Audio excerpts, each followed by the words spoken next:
never really used this word online before, but I see a lot of spiritual bypassing when it comes to everything. Okay, and let me explain what I mean by this. I have seen, I can't count, countless of posts, countless of videos, hi Shayla, how are you? About the fact that you don't need any more healing. About the fact that people will tell you that you need to heal to the end of your days.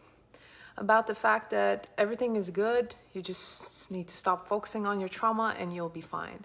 About the fact that your thoughts are the problem. About the fact that, oh, you have all the power in the world to control your emotions. There's nothing wrong with you. You just have to think more positively. So I see a lot of this in the world. The problem with this being is that there's actually science supporting the fact that you put forth a certain type of energetic vibration, and there is a key emotion that you continue to carry through relationships and in your life, which makes what? I talked a little bit about this yesterday in my group Self-Carved, about the cascade effect, where once you have a strong emotional experience, and this most likely for a majority of us happened in our childhoods when it triggered off, because yes, even though it can happen in adult relationships where there can be traumatic experiences, one will not keep around people who are toxic, and one will not continue to attract toxic people and keep them around unless there was something that happened in her childhood. Okay, with that being said, once that traumatic event triggers off, there is a certain energy that you start putting out, and there is a certain emotion that you keep holding on to. And as you do this guarantees that you are, in a certain amount of time, you're eventually going to recreate a similar experience. Not the same type of experience, but an experience that triggers the same type of emotion or emotions, if it's more. And this emotion is, for majority of women, it's betrayal, it's guilt, it's shame, it's regret, it's resentment. Those are some of the key ones. Rage for a lot of women too, because of the generational trauma, the generational curses and epigenetics, of course. So there's a lot that sets forth in the future that we kind of begin saying, oh, well, it's been very good for quite some time now, so of course it's gonna soon be bad. You know, it's just my luck. It's just my luck that this happens. So we tell ourselves stories, we see this pattern continuing to recreate itself, and we think that our life is not getting better because we're doing healing work. But truth be told, that's not the problem. The problem is that we're not understanding our patterns, and we're not breaking our patterns, and we're not setting forth new patterns.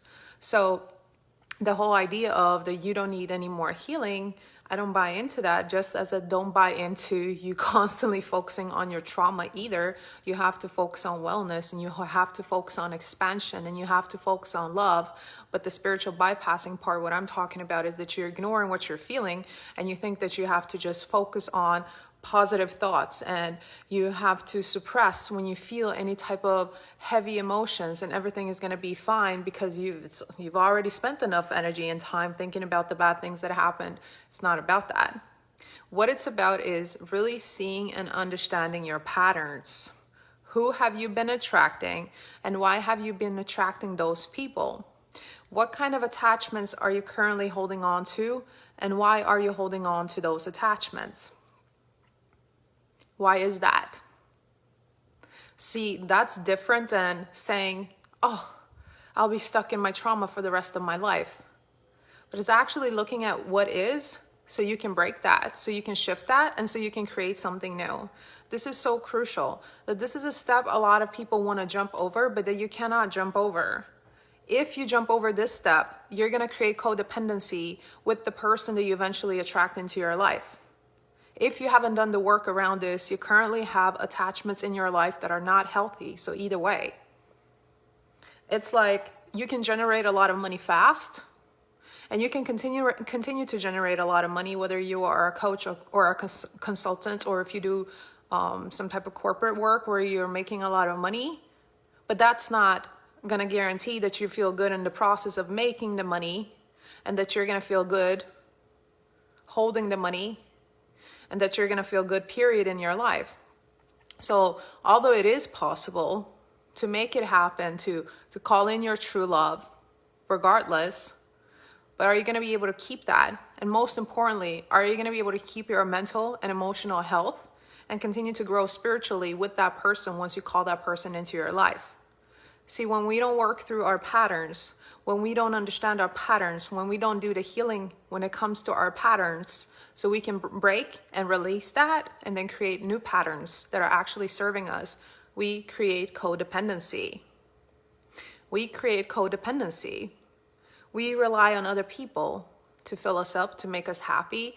And we've seen this in cartoons and in a lot of fairy tales. We hear about the woman needing saving, right? Someone is coming outside of her to save her, right? She is in a challenging situation, and there's someone coming to her rescue, usually a prince, right? Something external is coming to save her. And we want to get away from this idea, because a lot of these cartoon and these fairy tales were written and created by men, and this is not the truth of who we are as women. So if we don't understand our patterns, if we don't break our toxic patterns, if we don't break what we're currently doing, then we won't be able to create something new, and we're constantly going to be relying on outside people and external sources, in a sense, to make us feel whole.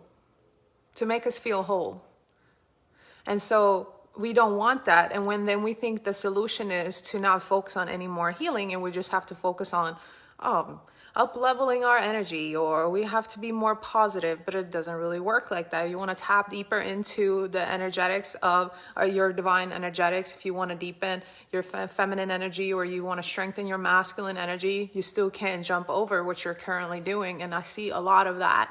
So although a lot of success can be created anyway from a lot of hard work and overlooking some things that are painful to look at, in a sense, it's spiritual bypassing, like I was saying. Just like you can focus on your third eye and your crown chakra, and you can completely be neglecting what's happening in your root, and not paying attention to what's happening in your sacral, and not being focused on what's happening in your physical world. You can do that. You can live in a different reality. There are people who are only watching shows, and they're sitting watching Gaia all day, but they're not taking action or implementing any of it. So I am not here to say that if you don't do this work, you're not going to be able to create things. But I'm all about sustainability. I want you to be able to sustain what you create, and not only sustain it so we see the results of it, but so that you actually feel good, that you feel like you're expanding and you're growing and you're deepening your healing more and more and more and more each day. And for that to happen, we have to look at what is. And so the bypassing part is we don't look at what is. We pretend that that's not there. And let's just skip to this fairyland. Let's just pretend like that's not here. Oh, it's too much talk about healing. We don't need to heal anymore.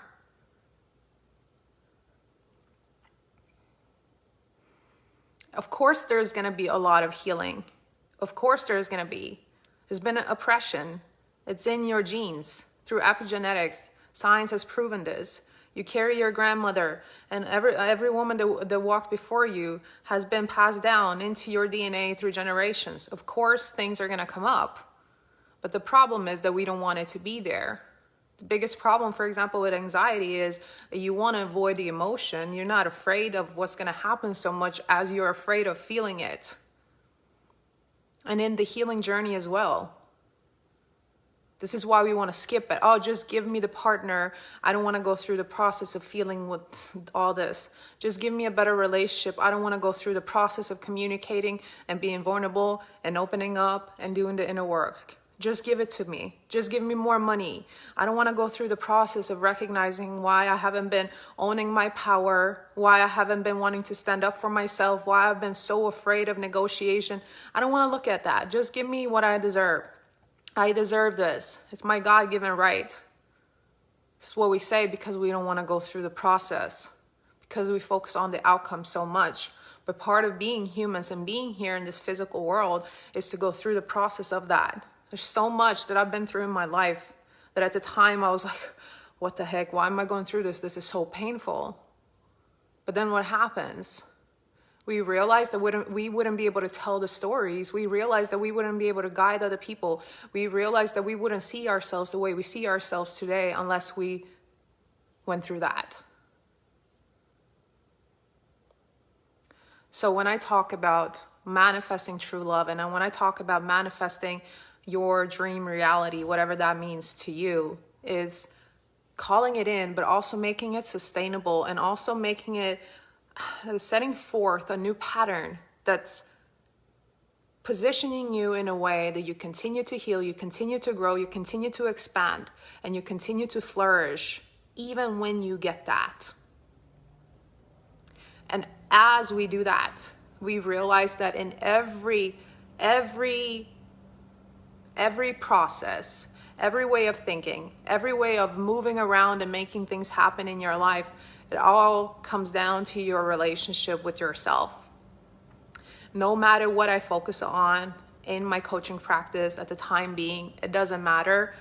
I will always talk to you about your relationship with yourself, because it's the key to everything. Because no matter what you want to create, no matter what you want to change, no matter what you want to do, you carry yourself into those things. Your relationship with your partner, if you have a partner, exists within you. Your relationship with your future partner exists within you. How you imagine it to be now is going to have a major influence on how it ends up being later. Again, once you're with that person later on, that relationship exists within you. Your relationship with your kids, your relationship with family members, your relationship with your employees, with your clients, with your boss, if you have a boss, all exists within you. So then there is no secret that the journey has to go through you.